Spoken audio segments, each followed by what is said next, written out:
This is a meeting of the Citizens Advisory Committee for Capital Expenditures. Today is Thursday, September 9, 2021. Thank you for joining us.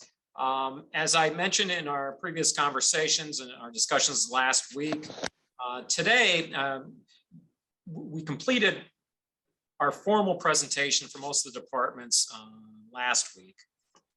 So today we were just going to open it up for a little bit more open discussion about what we've been presented, as well as address some follow-up questions that we've been receiving, and any other departments or areas you think we would need to still cover that we could still address in the remaining meetings that we have.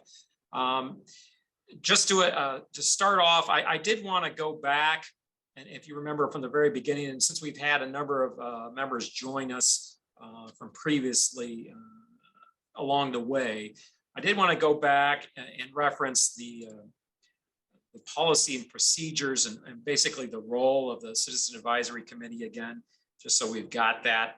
Let me pull that up real quick.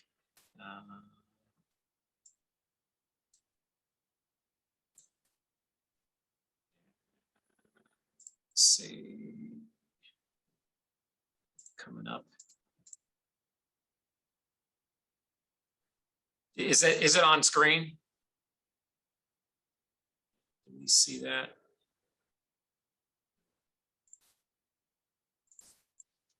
So basically, and this is a the policy and procedures for the capital plan.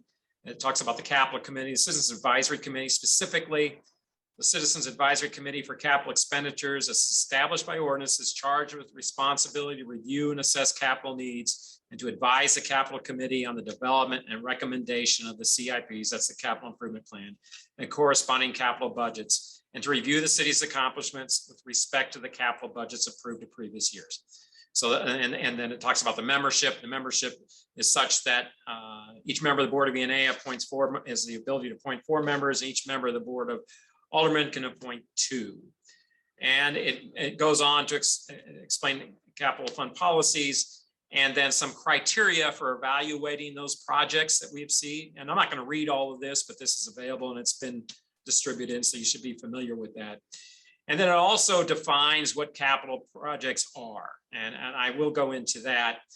Uses of funds shall be for capital improvement expenditures as defined by ordinance. As defined by ordinance, capital improvements means any action or expenditure taken or made to replace, install, refurbish, rehabilitate, reconstruct, construct, update, or otherwise improve the city's public infrastructure, including, for example, but not limited roads, bridges, parks, and other public places, sidewalks, arterial streets, alleys, municipal buildings, and efforts or expenditures taken or made to improve the quality of the city's fleet of rolling stock or other major equipment items, dumpsters, for example.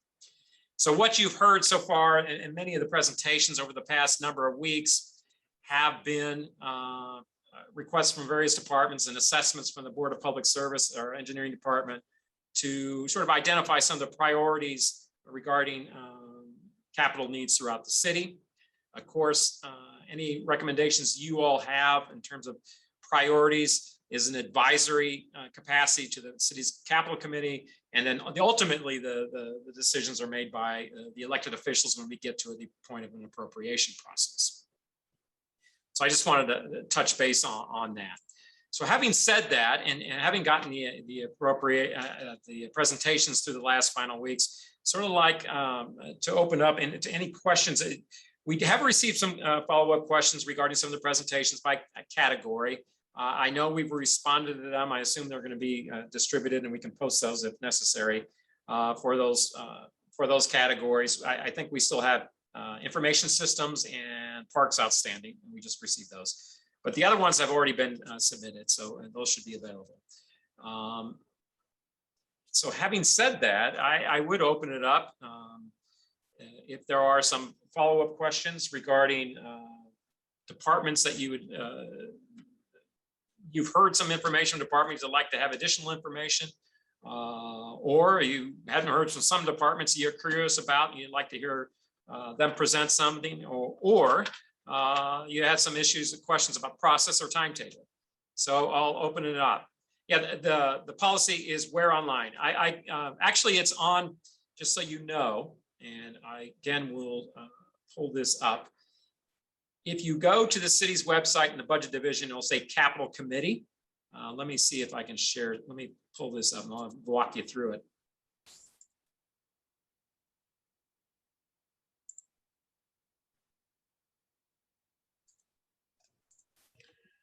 I just put a link to it in the chat. Okay, very good, very good. All right, so I won't need to do that.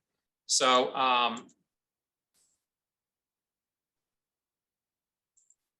so that, yeah, that is all available, and any information that has been distributed so far through any of our previous meetings is also online. If you go to the budget division's website, you'll see an item that says Capital Committee, and then we'll have information for both the Capital Committee itself as well as the Citizens Advisory Committee, and any of the materials that we have previously reviewed.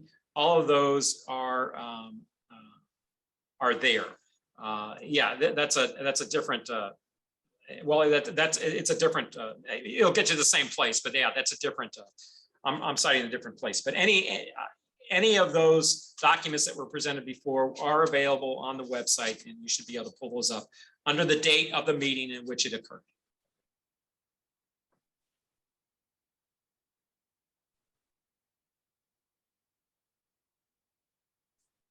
So I'm going to put it out there. Are there any follow-up questions? So we have the departments that would have presented that you would, outstanding questions that you are curious about.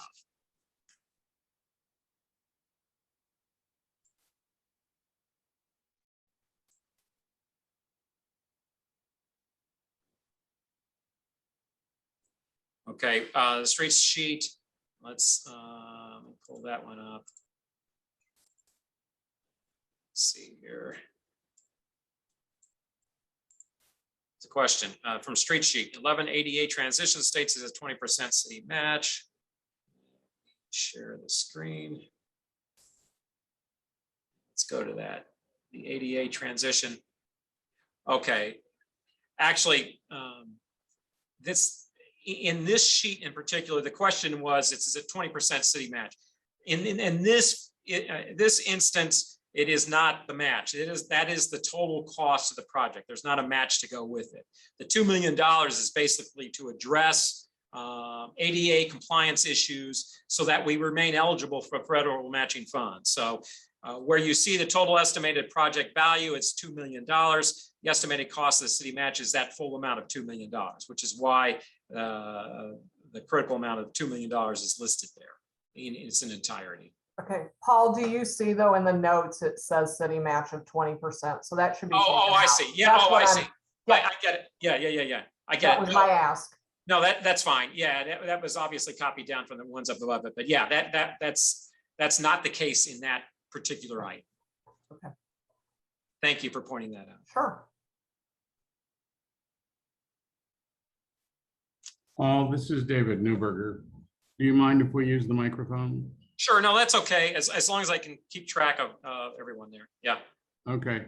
I have a question about ADA compliance in the sense that this project with that specific money set aside will clearly be to eliminate barriers to access. But I worry that all of the budgets that are presented by all of the departments will, as they plan their budgets, they will include the costs that are associated with rehab work to put them into compliance. For example, in our last meeting, we saw that there were some restrooms in the Parks Department that are going to need to be refurbished. And I want to make sure that the budget includes money in order to refurbish those bathrooms completely in compliance with the ADA. And that's over and above this special fund that we're talking about.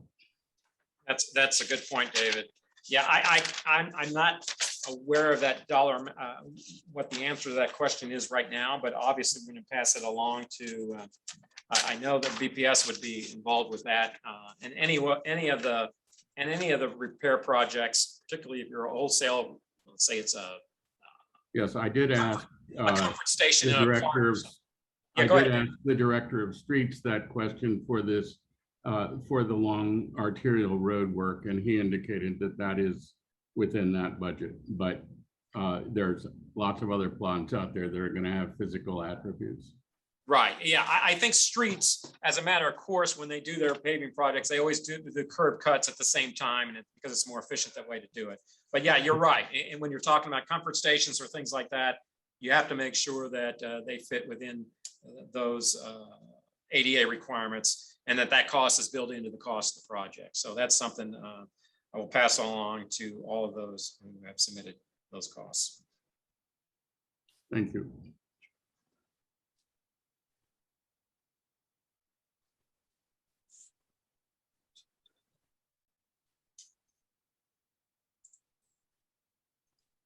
This is Wally. I have probably two kind of levels of questions. One is on these projects that you've presented to us, I'd like to understand a little better the feedback process that you're proposing from here on out in terms of how we get the information back to you about our opinions on these projects. So just like to hear a little more about how you're imagining that process. And the second level of questions is about the fact that this committee has a mandate to do many other things besides just advise the advisory committee, which includes review past and suggest future capital investment strategies, which is a bigger background conversation, especially interesting given the upcoming influx of federal dollars through both ARPA and the infrastructure. So the infrastructure bill. So just wondering if the committee is interested in having that broader discussion or not. I can actually address a couple of these things on the feedback process. Now, we did circulate an earlier input model to provide a form for input on that. It has been suggested that you would like a little bit more detail, be able to comment more in detail on some of the individual projects as well. So the idea would be that we would devise a survey of sorts to where that you could do that a little bit more specifically. What we'd like to be able to do is get something like that developed so that we can get it circulated to, of course, when you're dealing with a group such as this, and it's a large group, you want to be able to solicit information from everyone. Everyone gets an equal chance in their opinion, but then you also don't want to be overwhelmed. So we're trying to devise a method so that you can comment on individual projects, and we can sort of surmise by the number of comments that we get from the group where the sentiments are. And so that's going to be under development. I think we should probably have that by later this month, that we could circulate so that we can solicit the input from the committee. It's interesting, and on the committee mandate, and a couple of things. And Wally, this might tie into our earlier discussion way in the beginning about the equity component of capital expenditures and such, where we talked about past investments in capital and how we assess that. And I went into discussion earlier about some of this. There's some discussion in terms of being a broader picture of what we're looking at, because when you look at those things, it also involves economic development. It will involve a scope broader than what the capital committee typically deals with. If you remember from, if you remember from our discussion on my discussion on the original. Let me pull this up here. I'm going to pull up the budget guide, and if I can share that again.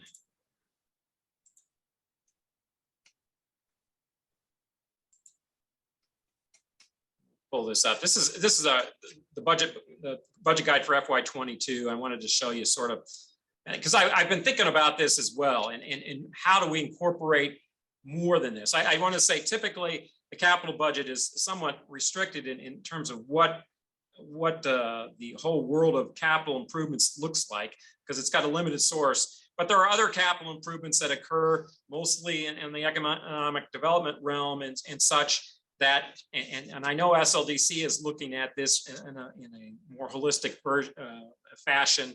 I think it's something that the capital committee can provide, at least BPS could provide past information on what expenditures have been, and forward those such that this holistic view can be had of capital improvements. Now, one of the things I think going forward in terms of how we proceed to address that is that I think that process is going to be over the next several months is what they're doing. And so that's going to take some time, which is okay, because as I stated earlier, I think there are going to be a number of appropriations of capital going forward. I think this first iteration probably is going to be something that appropriates both surplus funds from last year and a chunk of this first installment of ARPA. But you're going to have the second installment of ARPA, plus we're going to have hopefully some federal infrastructure funds coming down. And of course, we don't know what the restrictions are on that. So you're going to have a number of iterations of this. And as this review of past capital expenditures and where this is occurring and how we can best address areas that need the investment going forward, and how the best way is to leverage those funds. I think that's going to be something that gets developed, and that we'll have the opportunity, that you'll have the opportunity as a group to provide feedback on.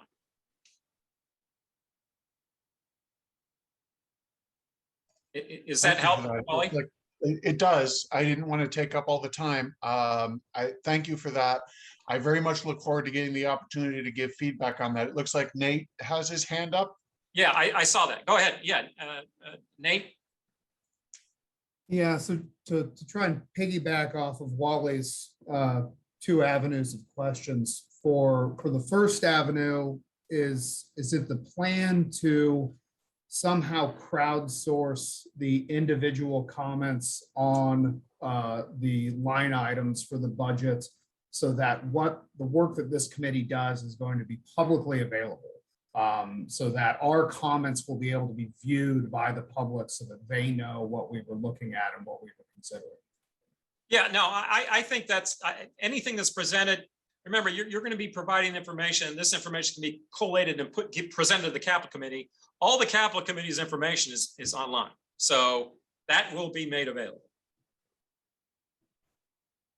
The second sort of avenue that he was talking about the broader advice in relation to our actual budget process and evaluation criteria, seems like it's going to require, perhaps similar to the line items, someone with some technical knowledge coming in to talk to us about ways that the capital expenditure evaluation process might be altered to give us feedback into equity, or to give us feedback into other ways of looking at this budget process.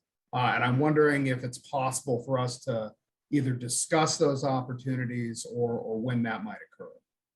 Well, I would say that it's going to be a number of months before SLDC gets their review underway or completed, and to what those findings are, how will determine in part how our piece, which is the city infrastructure piece, can be leveraged to assist any of those priorities that are identified from that process. In terms of the policies and procedures, you want to make sure that, I mean, there is an established set of ordinances that we're required to follow, and we'll be following them. So if there is an idea that, hey, perhaps that needs to be changed in some way, then that would be through the normal ordinance process. I think that was one of the questions that was submitted, and say, how do we change policy procedures? Or if you want to update that or something. For instance, I know you're interested in the equity portion of that. Should that be something that is written in the ordinance, say, hey, this needs to be consideration as well? I think that's something that obviously can be put on feedback, and then you go through the normal process of doing that. Short of that, obviously it's a priority to look at those type of things, and so but as we get more information, we'll be looking at that. And I think as we get that data, and it informs where we can have the best impact.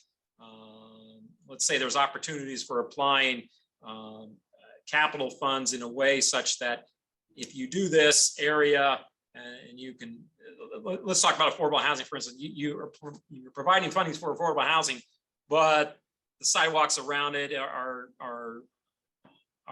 in terrible shape and the streets around it are in terrible shape. And you're saying, and look, this has been identified as an area that it's defeating the purpose of trying to promote housing if no one wants to live there, if the sidewalks are falling apart and the streets are falling apart.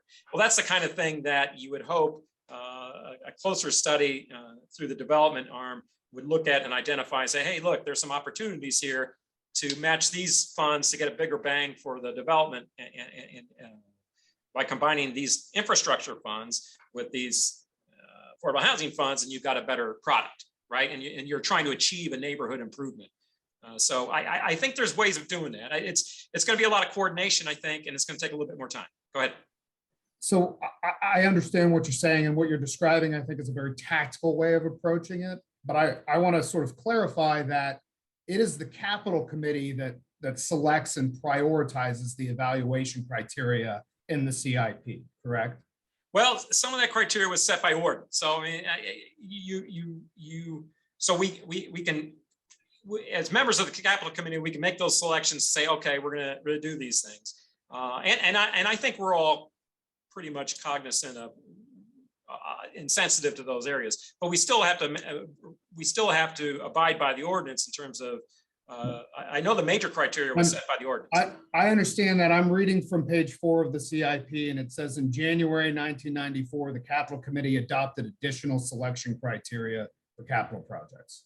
Right. I'm assuming that since 1994, no additional criteria have been adopted by the capital committee for the selection process. Yeah, I'm not aware of any. But if the capital committee wanted to go down that road and perhaps think about equity, think about youth, think about neighborhood developments, it would be the capital committee that was making those suggestions that would then be adopted by ordinance. I would say as long as it's not contrary to those criteria that were established by ordinance, because most of the criteria were established by ordinance. I think that section you're reading, yeah, relates to federal mandates or something like that. Right. We're actually required to do something. But yeah, I think that could be true. Yes. Thank you. Sure. Michael, you had your hands up? Yes. Hi, Paul. Can you hear me? Yeah, you're good. Good. I had taken the time to put together a document that has some recommendations for discussion for the capital budget. Is that something that we could discuss here, or is that something that we won't have time to discuss with the other membership? I'm not knowing what you have. I don't know, but I mean, if you want to go through some of your points, I do want to give everyone proper time to go through stuff. So, but go ahead and bring up something. I could wait till the end, or I could send out the document like in another format, whatever you feel comfortable with. Yeah. Once you, and again, since I haven't seen it, I'm not quite sure how what it looks like. But if you would like to start, and we'll come back if we have additional hands. Am I able to share screen? Why don't you? If you've got, yeah. I would have liked to send stuff out previous. A no is fine. That's fine. Okay. Yeah, I don't know if you can. Okay, so I basically broke down into maybe 5 or 6 categories, some points of interest for discussion that revolve around the feedback that I've received from my ward, from alder persons elected, from department leaders that might not be at the top. So one of the main concerns is just ensuring that as the funds go out, that it's funds that we can see and feel in the neighborhoods themselves. So addressing like those quality of life issues, like the traffic maintenance, graffiti, litter. And under that category, I had 8 recommendations. One was funding for Operation Brightside that has corporate sponsors as well for the 3 vehicles that they need that weren't included in the capital budget. Funding for additional speed humps that alder people would like to see throughout the city. I had received some estimates on that. The purchasing of Adopt a Road signage by the Streets Department to allow nonprofits to help clean our major corridors in our business districts and to get recognition for doing so. Funding additional street sweepers so that we can start focusing on cleaning the major roadways at more frequency than we do the residential streets. So both the residential side streets that see very little traffic and the major corridors get the same amount of street sweeping. So that would be also a policy change, but if we had the capital equipment to support that, that would be good. Funding a 50-50 sidewalk match for LRA owned property. So as it is now, if the private owner doesn't have the match for the city funds, then that sidewalk never gets replaced. And so that disproportionately affects declining neighborhoods where there's less population or where owners are either absent or the city owns them. So a fund that was set aside to replace sidewalks in areas where they're needed, but the city doesn't have the money for them because they're owned by LRA. It kind of makes sense because if we're going in and doing the curb cuts for ADA accessibility, but the sidewalk ends halfway, down the block, does that make any sense to spend that money? And I see that happening across the city. And then litter bins. The city doesn't have any of them. We've requested them many times. They get hit on the street by vehicles in the business districts and neighborhoods, and then they can't be replaced. So having a fund for litter bins for the streets departments to respond to both the community improvement district requests and others. And that's one of the categories that I wanted to provide feedback for. Okay, no, thank you, Michael. Actually, and I think the ability to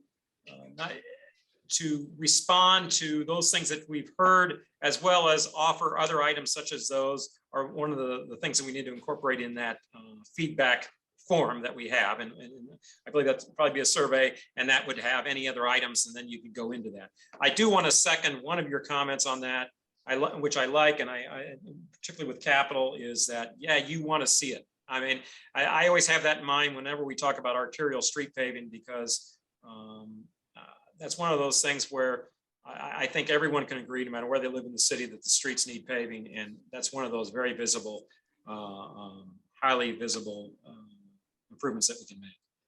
Let me, if you want me to give any more feedback, let me know. Yeah, okay. Let me see.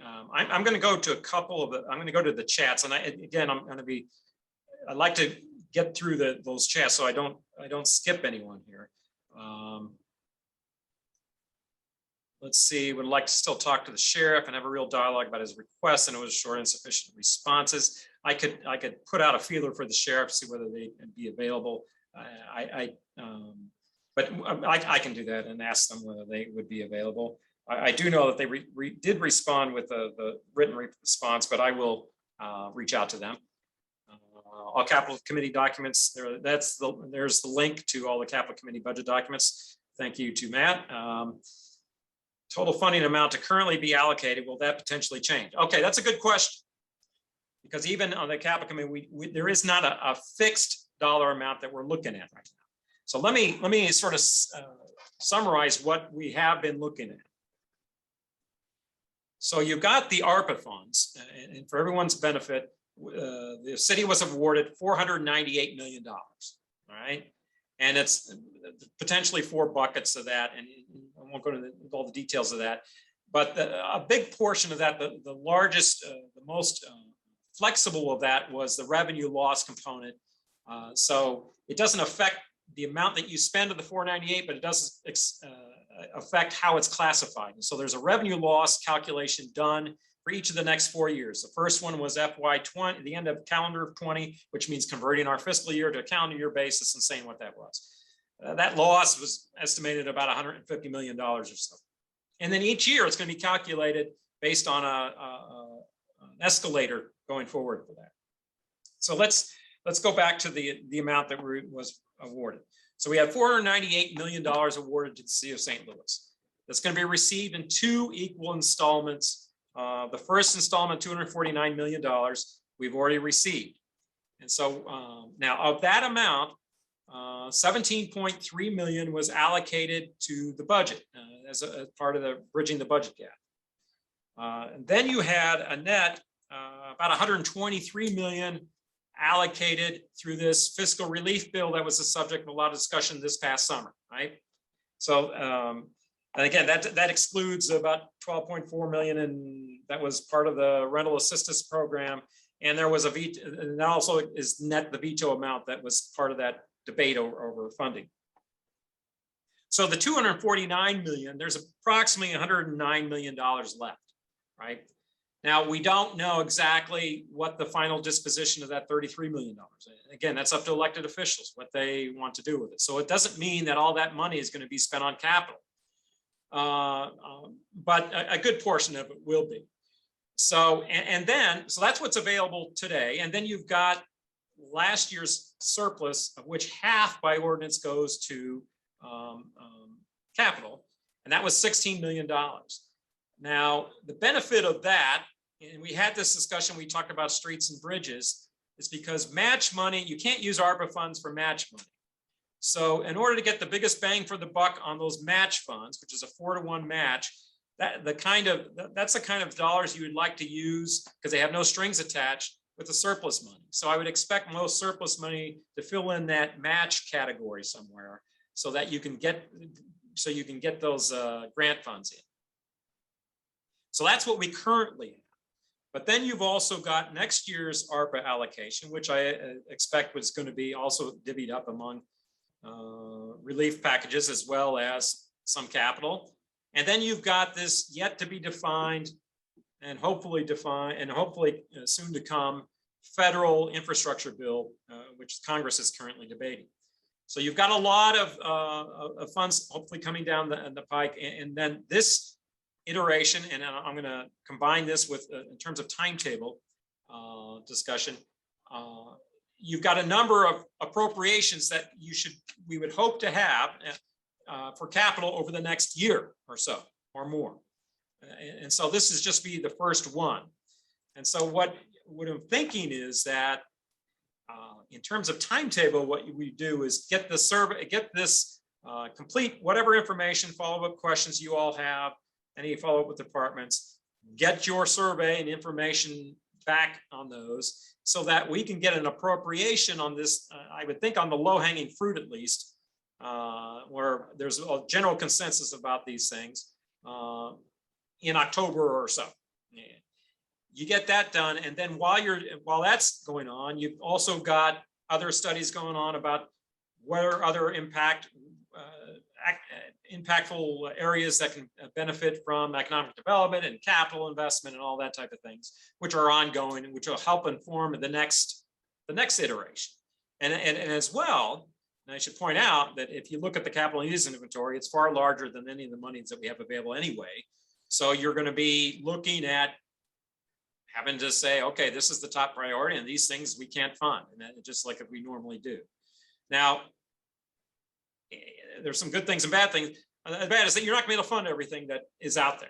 But two, this is a unique opportunity. We don't typically have this opportunity. This is something that we hope to be able to address both a good chunk of the needs that are out there that we don't typically are able to fund, and then as well as address some of the new transformational type projects that we can have some real impact on the city's capital development.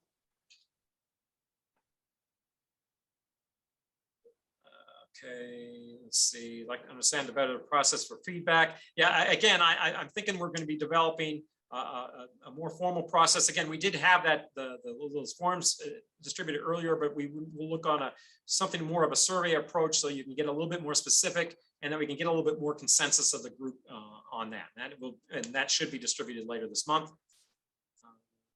Data be available to the public, not just the collated, and that's fine. I don't have an issue with that. But again, it's going to be depending on how that survey is created and how that's put together. So I hear you on that one, Wally, and we can be discussing that as soon as we get a little bit more definition on how that comes about. Timeline. Capital needs this work done within the next month or so to compete in the budget. Yes, is it going to be done? Yeah, SLD. This is where I'm talking about. There's going to be. It's not when we're talking about appropriation for capital. You're not talking about one appropriation. I would expect that there's going to be a number of appropriations over the next year or so. Again, I think we've only got a portion left of the original ARPA funds, which I think those can be appropriated. Then we're going to have potentially the federal infrastructure funds. And then next year, we're going to have another ARPA infrastructure. I think it's going to be a series of appropriations. So that which is, I'll call it the low hanging fruit, that kind of stuff, which it may be ready for an appropriation we can do in a short term period. And then we can develop a consensus on those. Those things which require more analysis, whatever SLDC is doing in its evaluation of issues of where the development is needed and where additional capital investment might help that along. That kind of thing is going to take a little time, but I think that would be primed for a subsequent appropriation later in either this fiscal year or the next spring or whenever that comes about. And of course, the federal question is still up for grabs depending on when that comes down. So I think depending on when that happens, what would occur from this process, I think, would be we get that information, we presented it, you give us feedback, we do an appropriation, and then we pause, we wait for some more information.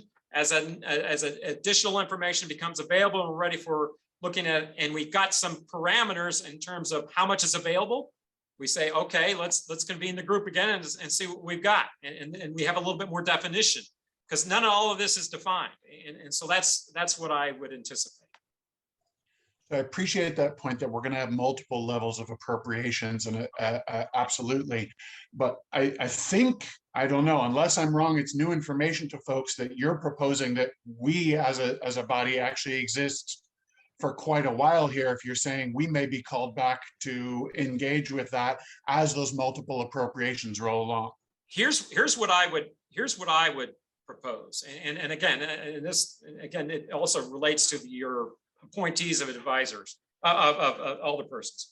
Would be, okay, we've got this first iteration, we've got an appropriation that we believe that makes sense based on the information that we have, and again, it's probably some stuff that I think a lot of people can agree on. We do that based on the feedback and both feedback we receive from you all, review by the Capital Committee, and then elected officials. Then as we get, let's say, months down the road, we get the feds come in and say, here's our infrastructure bill, or the second ARPA fund comes about. Then we say, okay, we've got some more information. Let's take a look at this again. And I would say, let's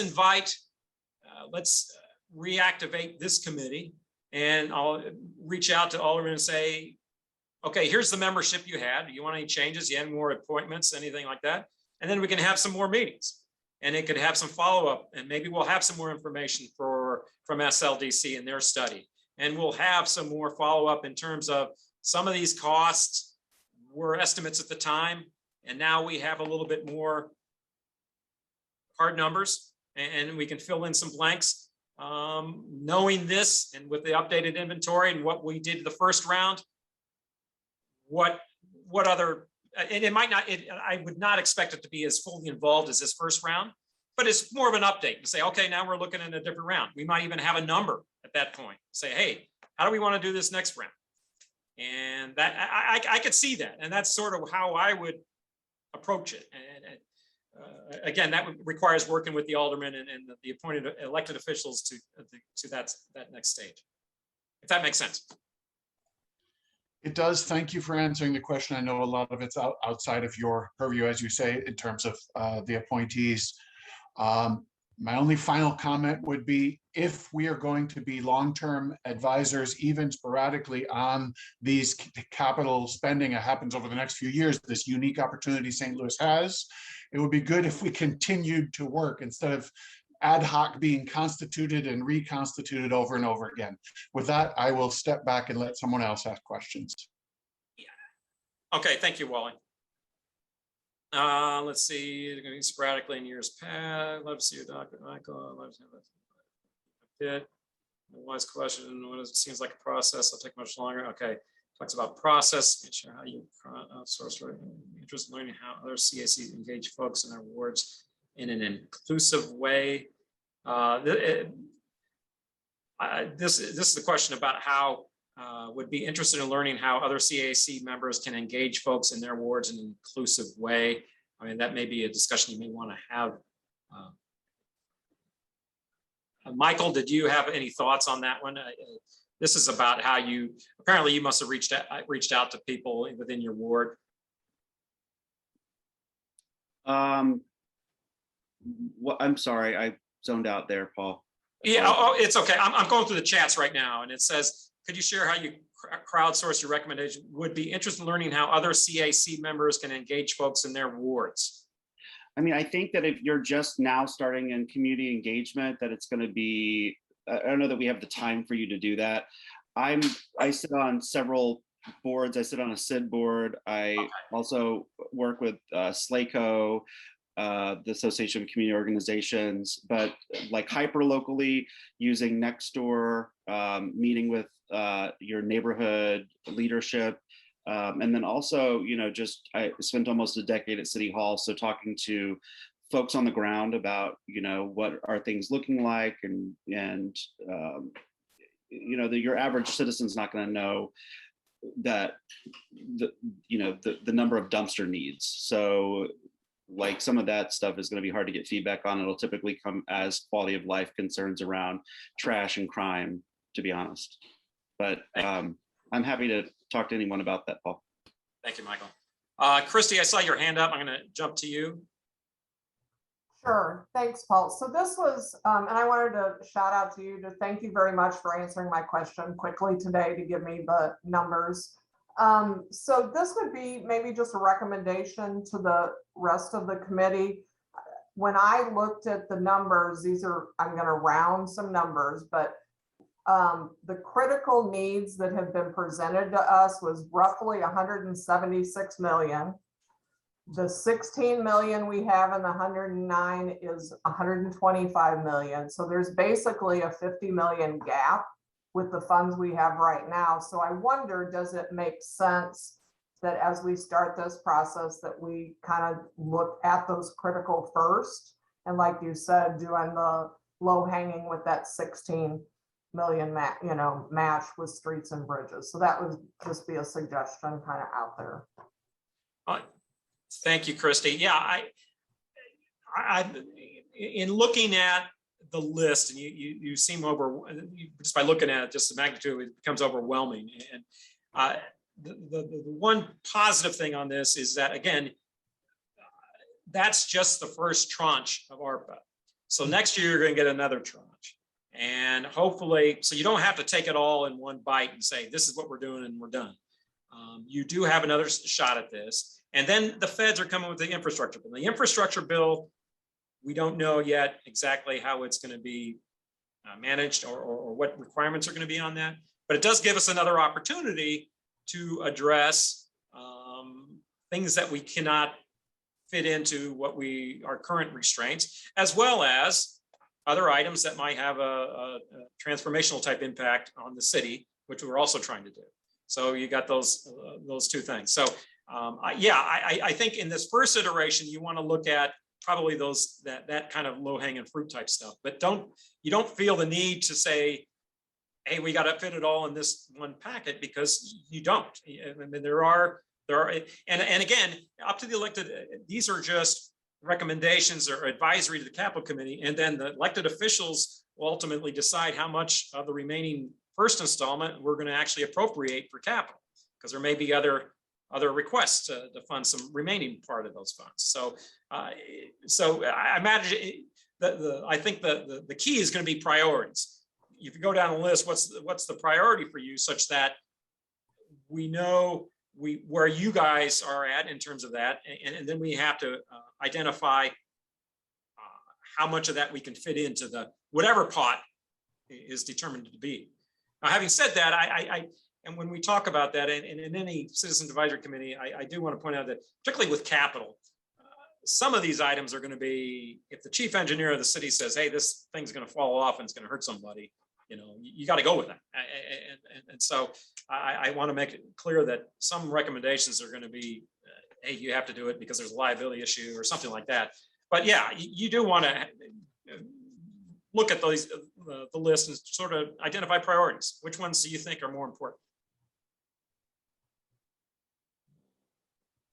What's the term of the advisory committee members? We will be in place to advise the next fiscal year. Here's, and again, I'm going to clarify exactly when I was talking with Wally. Yeah, when the issue of, hey, how much time commitment is this, and what were we looking at? The idea was that we'd be together about a month and a half or so. This is what we're doing, and we're at that point now. We're going to a little longer because I think we got probably, I'm looking at maybe by the end of this month to wrap up this session, this phase. But I would anticipate that the invite, an invite would go out the next time we want to address an appropriation that says, hey, it may not be, again, as I said, it may not be as involved, but it would be, we do have some parameters on another iteration, and could we get some feedback? But that would be at the ultimate determination of the elected officials who appoint you, and whether or not they want to continue that, and whether or not they would continue to ask you to sacrifice your time to do so. So there's a lot of that involved, and would be sensitive to everyone's time.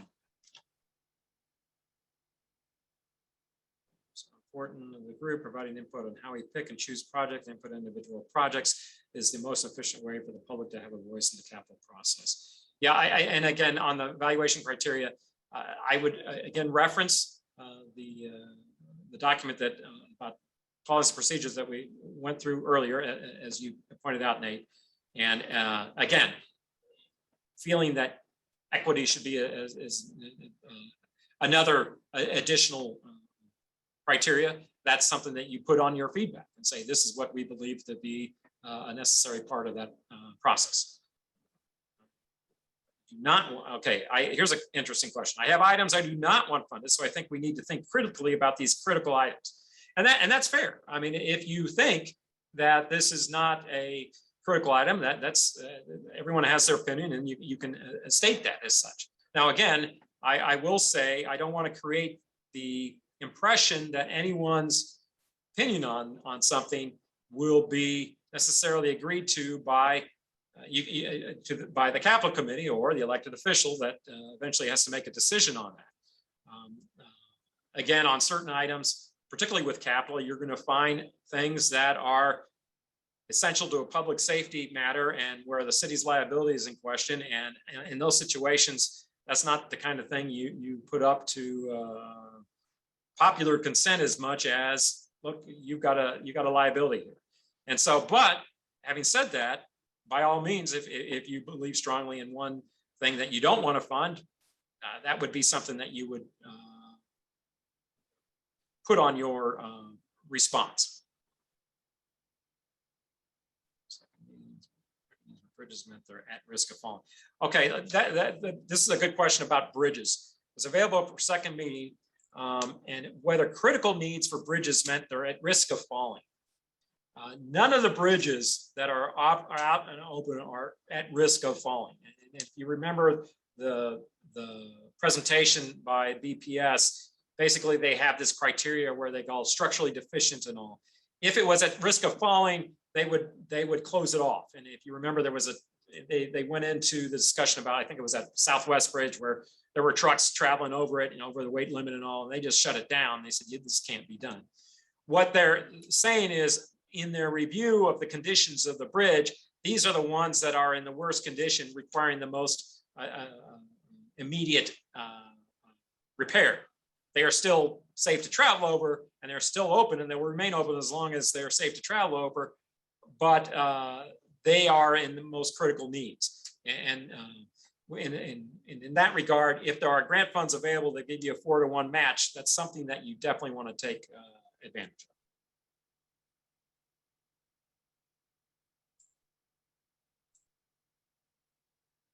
Let me go to Michael. Did you have another question? I see your hand raised. No, maybe I never put it down. I'm sorry. Okay, and Nate? Yeah, just quickly, because I'd kind of like the feedback for the group, and sometimes it's hard for us to get that. But obviously, a lot of us have been talking about ways to make sure that our budget is moving equity forward. I would be interested to know whether the Capital Committee could arrange to have perhaps the same folks who provided the baseline equity indicators for the city back in 2018 take a look at this process and take a look at the evaluation criteria and give us a presentation on their thoughts on how we might be able to improve this. What I would do is put that same response on because I can't speak specifically for the Capital Committee, but I would put that same level of interest that you have on the survey or that mechanism that we're going to provide for input, which will have these other items, for instance, either items not presented and your interest in that particular issue, and so that we can address that at the Capital Committee.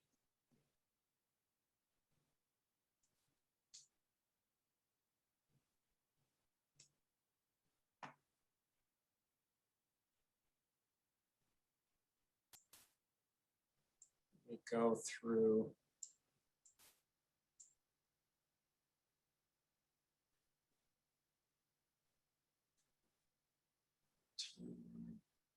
Are there any chats that I'm missing? Sometimes I want to make sure I covered everybody. Let me see. Grace, I see your hands up. Thanks, Paul. I did not quite understand that last answer to Nate's question about having the equity indicators experts available for that. Is that a thing that we could do? What I was saying is put that on your input.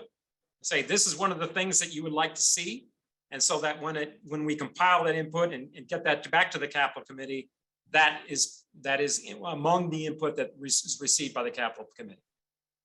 And that request. It couldn't be that we get that expertise from them to help create input that we want to share. Like I heard it as this would be valuable for us to learn how to better have input, make recommendations.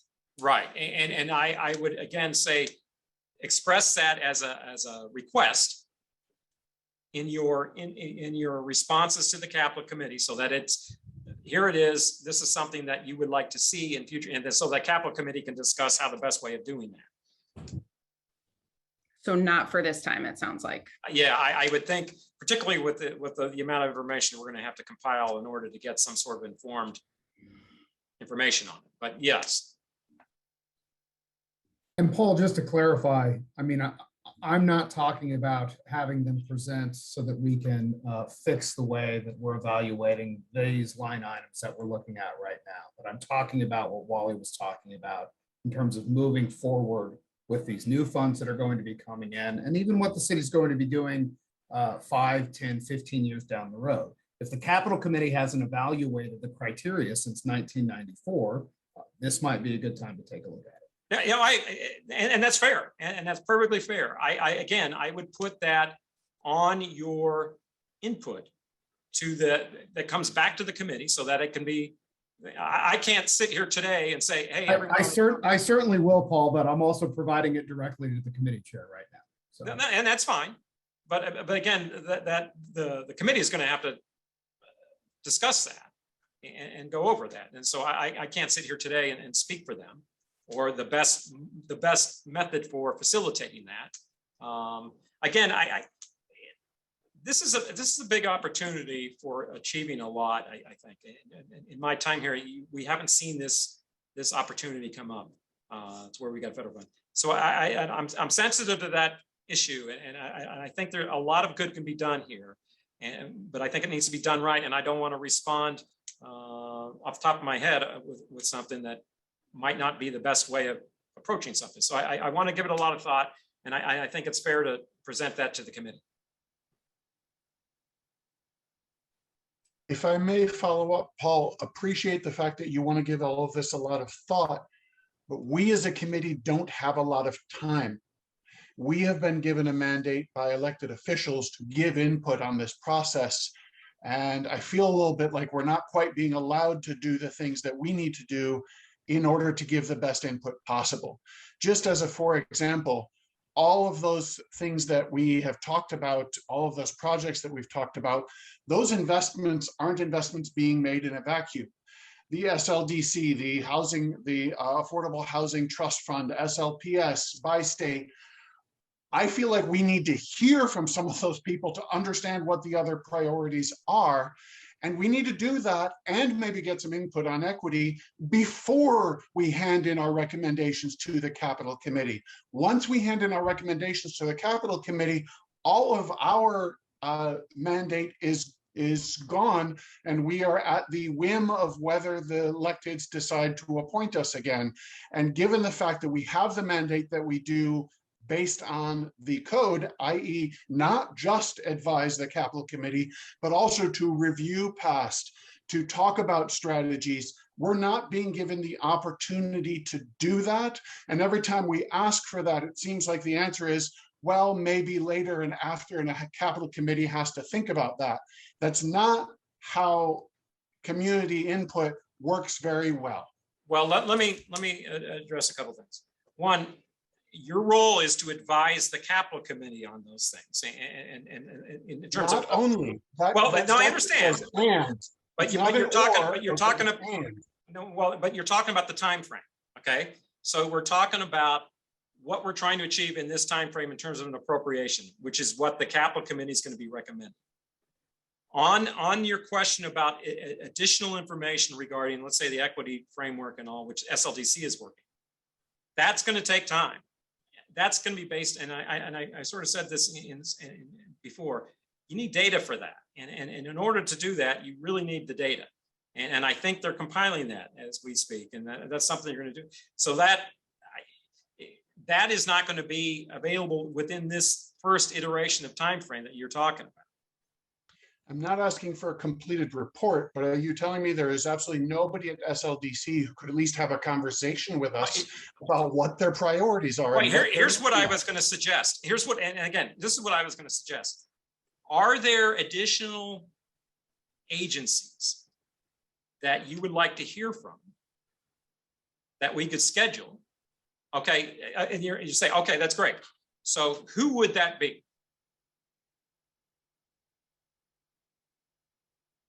I don't want to speak for the committee, but for myself, I would think immediately, obviously, about SLDC. I would think about the Affordable Housing Trust Fund.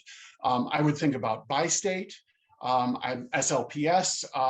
I'm sure there's many more that we can think about as a group. We maybe don't want to do all of them, but if as a group, maybe we could get a chance to prioritize those. I could if we have a list, I could put together a quick Mentimeter poll. Everybody on the committee can prioritize, and we can pick the top three to at least get some context. I tell you what, let's put together. I can.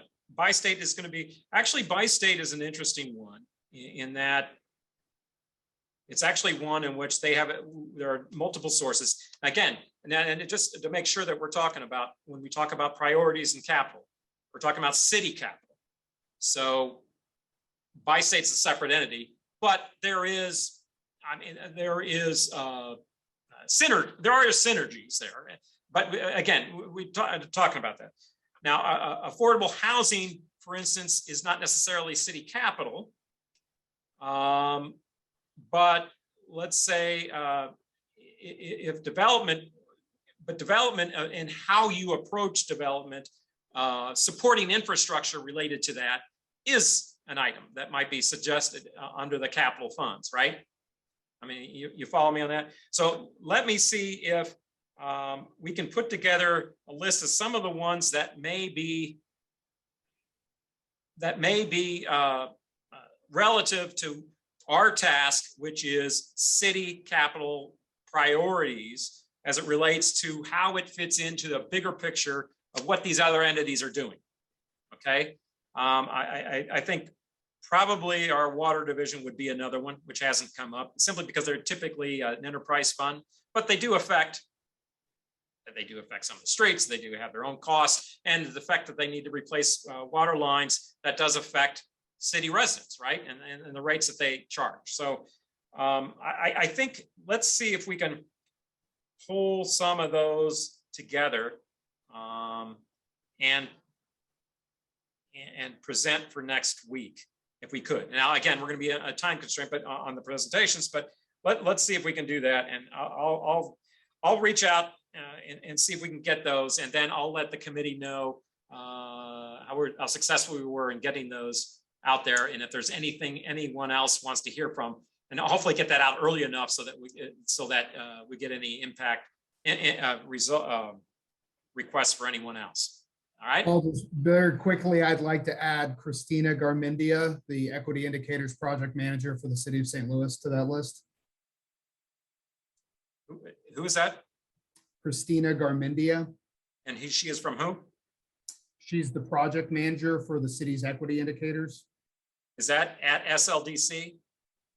No, I believe she was an independent contractor for that. I can pass along her contact information to you. If you could, I would like to take a look at it, because I want to, what I don't want to do is step on a department's toes in inviting individuals. So She was a city employee when she created the equity indicator. She isn't anymore. She would be an incredible brain to tell us about how capital investments affect equity in this city. If you could send me that contact, I'll take a look at it and try to fit that into who we're inviting.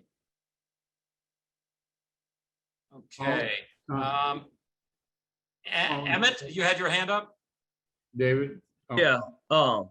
Yeah, thanks, Paul. So we're talking about capital improvements. I think in order to have, I mean, I do understand the importance of equity indicators, but we also need to remember that requires data that needs to be a lengthy time frame of data. I mean, we can't be efficient with any type of data or any type of indicators unless we go through that process. I mean, at least 3 to 5 years at the very least to get effective data to make educated decisions.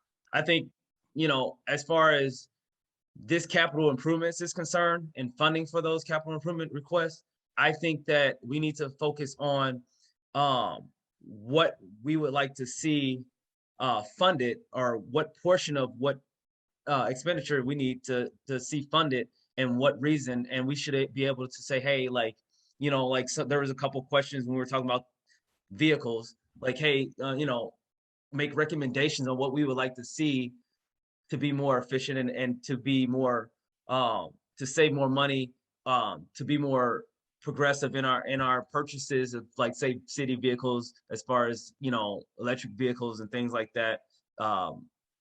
We need to focus on that. And the equitable part needs to be branded within our city elected officials and government. I mean, and they need to, that's part of their job, is to make sure that whatever recommendations we make, or whatever we would like to see, or whatever we put forth to them, that they make that equitable for, like, say, every neighborhood, and how they need to be, because they need to be focusing on the equitable part, and we need to focus on, like, what we would like to see funded and why, or make ultimate recommendations on what we think they need to be focusing on too.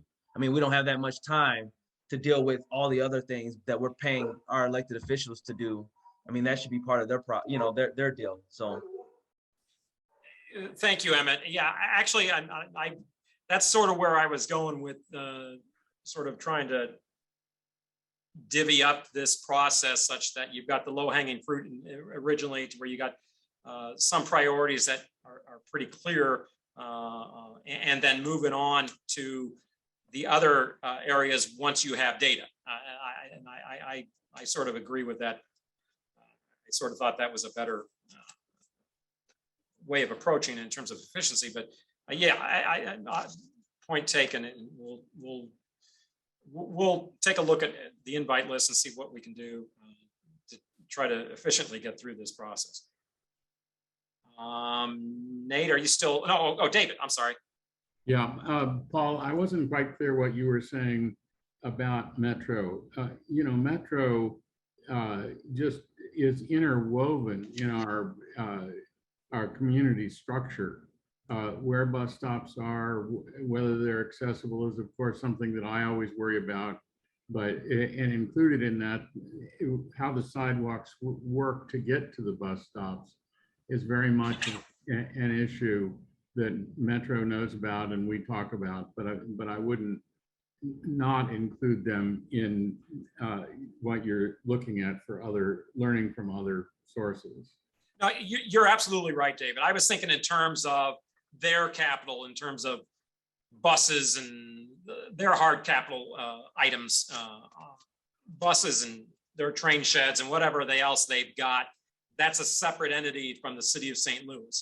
But you're absolutely right. The curb cuts, those type of things that affect their operations, which is where you deal with. Yeah, absolutely. I agree with you 100% on that one. And they work on that, and it would be good if we would operate and have a plan put together. Okay. So that we are getting the neighborhood access to the bus stop and so forth. No, I hear you. I hear you. Good point.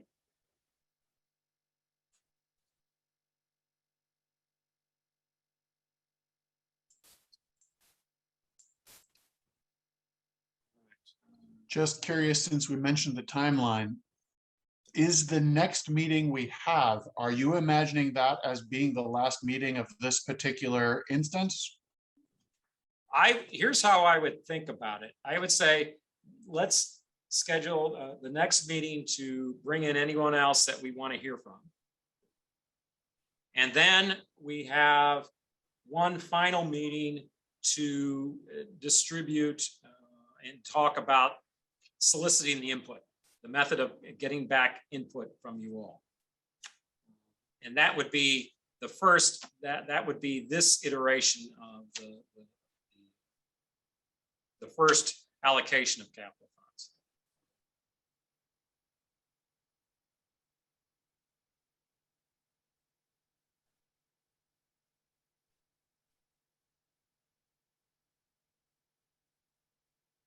Well, I've just got one more request. Is it possible that Michelle could send out the link to the Capital Committee when they meet so that the Citizen Advisory Committee can be able to view those meetings? Sure, we could do that. Actually, we had been using Google Meets early on, but now last week we started using the Zoom. So that one's available as well. And we could do that. We could post those.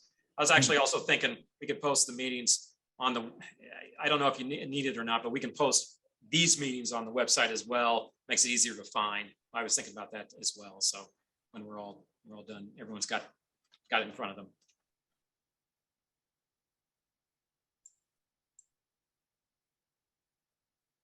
Okay, another one about the sheriff. I could ask the sheriff as well.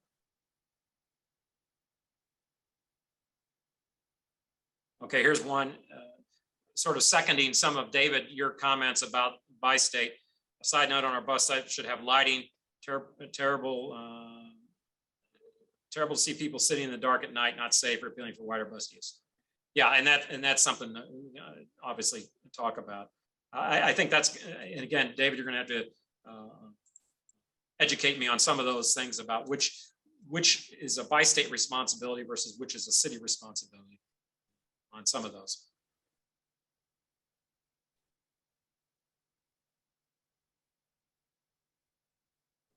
Okay. Are there any other questions? Hi, Paul. I One more mentioned I think you mentioned that the final meeting would basically be this committee deciding how to get the input. Would we have the opportunity to get together after we do provide the input so we could review it together? What we're trying to devise is a way to get input so that everyone submits their input, and then we've got a sense that we've got a consensus by what we've received from everyone, so that, and we would obviously make that available to you. I'm not sure about a meeting specifically just for the input, because that's the whole point of soliciting the input from individuals. So I would think that that final meeting would be the one in which we could discuss. And if individuals want to get together and share what they want to discuss, that's fine. I do not contemplate a formal meeting that would say, okay, here we are filling out this form. I mean, that I don't think that would be either necessary or the best way of getting information. I think it's a matter of, here is every individual will receive the opportunity to solicit input, and we'll get that input through survey, some sort of survey method, and compile that so that we can see basically where the committee stands. To clarify, I wasn't referring to, doing the input together, more so just seeing, are there common themes? Are there maybe some things that, are across multiple feedback, and maybe we could have some kind of priorities as a group versus as individuals. Maybe, having individual input plus here are the priorities that the group also identified. Yeah, I thought about that dynamic all along this process. And given that we've got 58 members, wondering how do you develop a consensus as a group, and such that no one feels excluded, or that you've got certain people feel like they've got the inside track on providing information. Because what we'd really like to do is be able to provide everyone with the same opportunity to express their opinion, so they don't feel like they're excluded. And I think a way of doing that is that if everyone is provided this opportunity through some sort of survey mechanism, then you can get a handle on where, and the common themes will emerge if you see a certain coalition or group of thought saying, hey, we need to do this or we need to do that. And I think that may be a way of getting to what you were talking about without the risk of excluding anyone or missing anyone, or anyone feeling like their input wasn't heard or made available. May I make a suggestion? Sure, David, go ahead. One way of dealing with this, I mean, the problem that I think that many of us are feeling is that there's no crosstalk about what priorities there are. And I understand that's difficult with a committee of this size, but it does occur to me that if you put out that first instrument to find out what we all think, and then give us a chance to modify what we said or to emphasize something we see from other people's responses, and then not draw your consensus conclusion until we've answered it in the first round, circulated what the answers are, and then have the opportunity to refine the answers in a second round. Well, let me see how we go along with developing the survey. Maybe we can get the survey developed and circulated before the meeting, such that you have an idea about how it's going to be solicited, so that these discussions can occur prior to that meeting. I haven't seen how we're going to go about that yet, and I'd like to be able to do that. But let me see what form and shape that takes, because we're gonna solicit some assistance on developing that. So before I don't know the best way of answering that at the moment. That's fine, but just so you're keeping in mind, one of the things that I think a lot of us are feeling is that it's difficult for us to share our thoughts with one another. And we're needing some kind of mechanism to do that. I mean, somebody may have an issue that I look at and I go, oh my God, why didn't I mention that? Right. And so some kind of double iteration is a small way of getting to the right answer. Okay. Okay, thank you, David.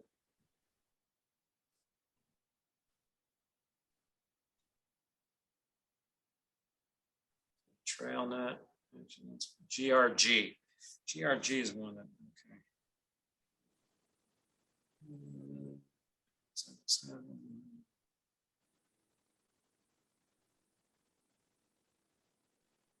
Initiatives in the city. Okay, yeah, this again, this is comments helpful in terms of hearing from other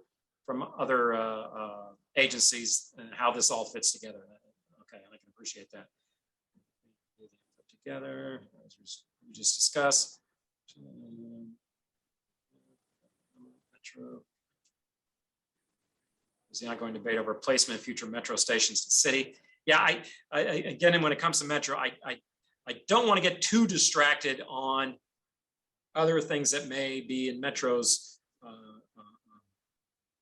ballpark, but again, I like to focus on that discussion in terms of how our capital fits in with whatever their capital plans are. What about the planning division? Should we hear from them? I think there was a request for SLDC, so we would do that. With the capital committee. And again, I think the input, it will be designed to get that information to the capital committee, even to some elected representatives. If presenting to the elected representatives, I think there will be an opportunity once we do have the capital committee will make its recommendations, and then as Paul, I just mean if we could elect a few people amongst ourselves to speak to the Capital Committee, actually. Yeah, that was my suggestion. And again, that's one of those items that I struggled with, because you want to make sure that everyone feels they're represented. And by doing that, you're going to say, okay, what if this group has gotten together and said, okay, these few people want this person, but someone else's that point of view may not be the same point of view as someone else, and they feel excluded from their views. So I understand you want to be able to share viewpoints, but also we want to be able to make sure that everyone's been heard. And so it's sort of trying to identify the best way of achieving that, so that we can get that in. And I think, again, I thought that survey mechanism was a good way of doing that, but we'll try to see the best, how we can get that out soon enough so that you know what that looks like, and such that we can get that. And if there's any discussions among yourselves and you want to have, that you can get that done. Value. So all conversations is going to really have to be done very carefully, like a community. Okay. David, suggestion, David. Okay, I'm just sort of catching up with the meeting based on the CAC recommendations. Again, I think what we're looking for is to have the survey be that way of getting those recommendations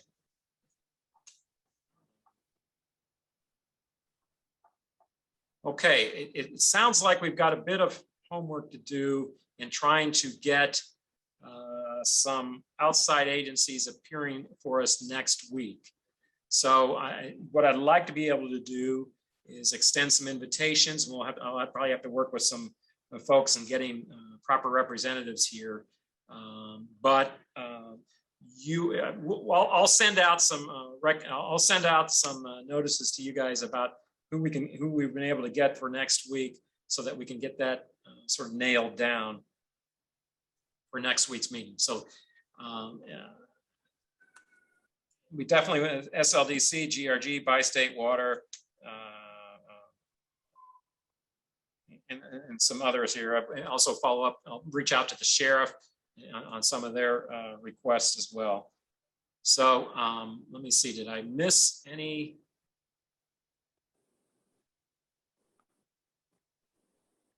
We also have a representative SLPD. You know, we did have the if there's a follow-up question, let me ask you, if there are any other follow-up questions departments already presented, if you could send those in, please do so.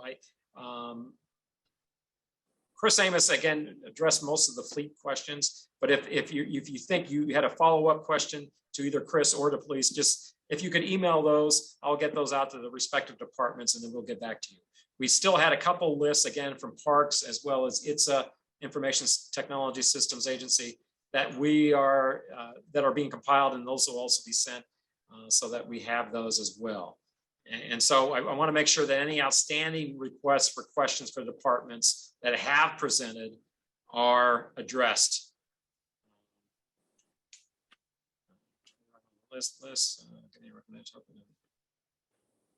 Health and Human Services not present. Most of that would be services as opposed to capital.